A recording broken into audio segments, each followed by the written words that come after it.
nel 2016, perché io lo chiamai 2 anni prima, nel 2016 la chiameremo Reunion. Ora, perché possa avere questo senso vero, stiamo pensando di richiamare sul palco Stefano dopo 7 anni e richiamare sul palco anche te dopo 43 anni.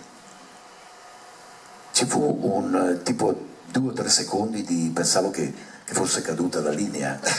Oh, Riccardo! No, cosa? No, hai sentito bene? Sì, no, perché vorremmo che ci fosse anche tu. E lui disse con tutta una calma, con l'accento un po' toscano, perché in questi momenti non si sa perché Riccardo, no, gli esce questa sua toscanità, no, in tutte all'ennesima potenza. E mi dice: guarda fratellone, ci sarà da piangere sul palco e giù dal palco. E così è stato.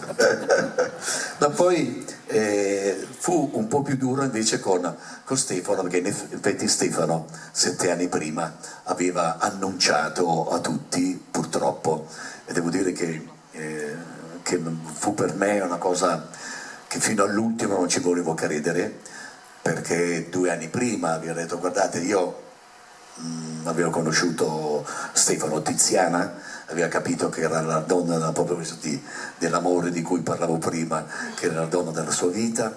Lui rispetto a noi non era riuscito a formarsi una famiglia, e con Tiziana aveva, così credo, questa è la mia chiave di lettura, la sensazione che poteva essere veramente la donna della sua vita.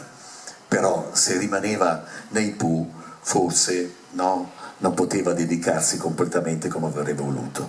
Decise di uscire, fu molto faticoso, molto doloroso per noi, e all'alba di 2 anni prima, cioè 2014, chiesi appunto a Stefano che c'era questa idea, e lui non poteva non esserci, perché Stefano è il 50ennale e tu non ci puoi essere, è un compleanno, perché lui ha detto: no, io ho annunciato, ho detto che tutto ciò che dovevo dire e fare nei Pooh l'avevo fatto, per cui no, non me la sento, insomma siamo stati in ballo, credetemi, circa 1 anno, poi invece ce l'abbiamo fatta e fu la Reunion qualcosa di straordinario. Nel frattempo però i Pooh annunciarono che quello era l'ultimo tour, che era l'ultima fotografia, ed eravamo, credetemi, vi giuro, eravamo assolutamente convinti di questo.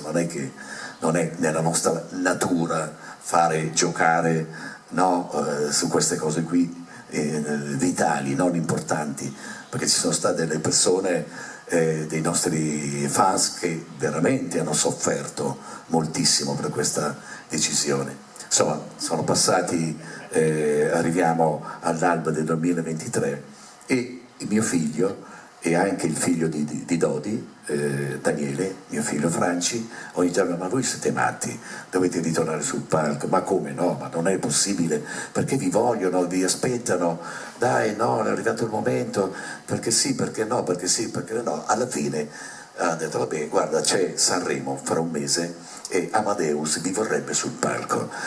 E mi ha detto: vabbè, insomma, no, Sanremo, abbiamo discusso 1 settimana, abbiamo poi deciso di andare a Sanremo come ospiti, finito, doveva essere assolutamente una parentesi, solo che facciamo Sanremo ed è lì si è scatenato il mondo, no, richieste da tutte le parti, il manager nostro: no ragazzi, dobbiamo facciamo una cosa, no, ho capito che avete, però un San Siro, una botta, una San Siro, così accontentiamo tutti, insomma alla fine anche lì abbiamo discusso 10 giorni e abbiamo poi deciso di fare San Siro, e